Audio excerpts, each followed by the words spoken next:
Jeans के जेब के ऊपर छोटे छोटे तांबे के बटन आखिर होते क्यों हैं, और सिम कार्ड के एक कोने पर हल्का सा कट क्यों होता है, और ताले के नीचे ये छोटा सा छेद क्यों होता है, और मोबाइल का डेटा 24 घंटे ऑन रखने से क्या होगा। इन फैक्ट्स में है ऐसा जादू जो आपकी नजरें और सोच दोनों बदल देगा। तो चलिए वीडियो शुरू करते हैं।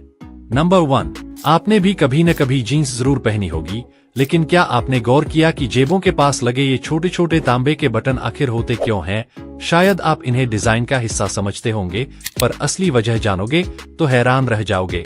इन बटनों को रिवेट्स कहा जाता है और इनका काम सिर्फ सजावट नहीं बल्कि जीन्स की ताकत बढ़ाना है।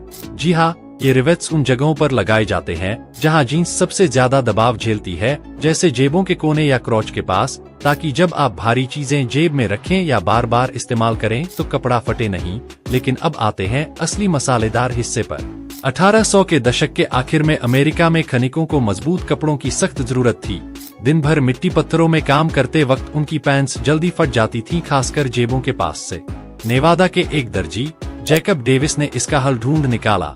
उन्हें घोड़ों के कुंबलों में लगाए जाने वाले मेटल रिवेट्स याद आए जो कपड़े को मजबूती देते थे। बस फिर क्या, उन्होंने वही तकनीक पैंट्स में आजमाई और कमाल हो गया। लेकिन कहानी यहीं खत्म नहीं होती। पेटेंट्स कराने के लिए पैसों की जरूरत पड़ी तो डेविस ने एक कपड़े के व्यापारी लेवी स्ट्रॉस को पार्टनरशिप के लिए चिट्ठी लिखी। लेवी ने पार्टनरशिप कर ली और साल 1873 में पहली बार रिवेटेड जीन्स का पेटेंट्स हुआ। यहीं से शुरू हुआ वो सफर जिसने जीन्स को एक मजबूत और स्टाइलिश पहचान दी जो आज तक कायम है। नंबर 2, स्मार्टफोन हो या फीचर फोन, आज के जमाने में फोन हर किसी की जरूरत बन चुका है। और फोन हो तो सिम कार्ड तो होगा ही, बिना सिम कार्ड के तो फोन बस एक डब्बा है, न कॉल न मैसेज न इंटरनेट। लेकिन क्या आपने कभी ध्यान दिया है कि हर सिम कार्ड के एक कोने पर हल्का सा कट लगा होता है। पर क्या कभी सोचा है आखिर ये कट होता क्यों है? अरे नहीं, ये डिजाइन या स्टाइल के लिए नहीं होता, इसके पीछे की वजह पूरी तरह प्रैक्टिकल है। असल में ये जो कटा हुआ कोना होता है वो इस बात का इशारा है कि सिम को फोन में किस दिशा में लगाना है, ताकि आप उल्टा पुल्टा लगाकर स्लॉट और सिम दोनों को खराब न कर दें। साथ ही दुनिया भर में लाखों करोड़ों डिवाइसेस में एक जैसा ही सिम कार्ड चलता है, तो उस छोटे से कट की वजह से ग्लोबली एक स्टैंडर्ड बना रहता है, जिससे किसी भी डिवाइस में सिम सही तरीके से फिट हो सके। सोचिए, इतना छोटा सा कट और इतना बड़ा काम। ये तो बस शुरुआत है, असली फैक्ट्स तो अभी बाकी हैं। तो फैक्ट एशिया 933 को अभी सब्सक्राइब कर लो। नंबर 3, घर को सुरक्षित रखने के लिए हर कोई ताले का इस्तेमाल करता है। हालांकि ये बात बहुत कम लोग जानते हैं कि ताले के नीचे एक और छोटा सा छेद होता है। बता दें कि इस छेद के होने की पीछे कुछ वजह होती है और इस वीडियो में हम आपको इसी बारे में बताने वाले हैं। चलिए जानने की कोशिश करते हैं कि आखिर ताले के नीचे ये छेद क्यों बना होता है। शायद ही आपने इस बारे में कभी सुना हो, लेकिन ताले के नीचे बना छेद ताले को खराब होने से बचाता है। दरअसल ताले में जब किसी रीजन से पानी भर जाता है तो ताले के नीचे दिए इस छोटे होल से वो पानी बाहर निकल जाता है। ऐसे में ताले के अंदर की मशीनों में जंग नहीं लगता। अगर ताले में ये होल ना हो तो ताले में पानी भरने के बाद बाहर निकलने की जगह नहीं होगी और ताला खराब हो जाएगा। और हाँ, चाबी फंसने, ताला जाम होने और जंग जैसी परिस्थितियों में इस छेद के जरिए तेल डालकर ताला ठीक किया जाता है।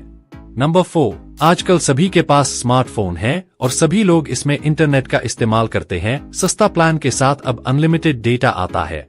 यही कारण है कि लोग जमकर इंटरनेट का इस्तेमाल करते हैं। लेकिन क्या आप जानते हैं, मोबाइल का डेटा 24 घंटे ऑन रखने से आपके मोबाइल को नुकसान पहुंच सकता है। जी हाँ, जब आप लगातार मोबाइल डेटा ऑन रखते हैं तो आपकी बैटरी बहुत तेजी से खत्म होती है।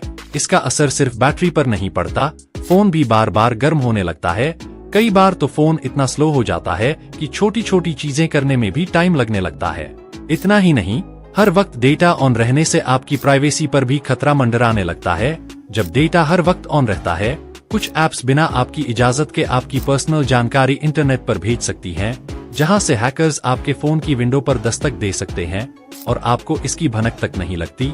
तो क्या करें? सिंपल सी बात है, जब जरूरत ना हो तो मोबाइल डेटा बंद कर दीजिए। नंबर 5, क्या आप जानते हैं कि चांद से बारूद जैसी गंध आती है? ये कोई कल्पना नहीं बल्कि अपोलो मिशन के अंतरिक्ष यात्रियों का अनुभव है। जब वे चांद की सतह से लौटे तो उन्होंने महसूस किया कि उनके स्पेस सूट, बूट और उपकरणों से बारूद या जले हुए कोयले जैसी तीखी गंध आ रही थी। ये गंध आई थी चांद की उस खास धूल से। चांद की सतह पर अरबों सालों से उल्काओं की बारिश और सोलर रेडिएशन फॉल्स रही है, जिससे ये धूल और भी खास बन जाती है। जब ये धूल स्पेससूट के साथ चिपककर अंतरिक्ष यान के ऑक्सीजन भरे माहौल में पहुंचती है, तो उसमें एक रासायनिक प्रतिक्रिया होती है और यहीं से उठती है वो बारूद जैसी गंध। और कुछ अंतरिक्ष यात्रियों ने इसे यूज्ड गन पाउडर यानी इस्तेमाल किए गए बारूद की गंध कहा। यानी चांद सिर्फ दिखने में रहस्यमयी नहीं है, उसकी गंध भी उतनी ही अनोखी और अविश्वसनीय है।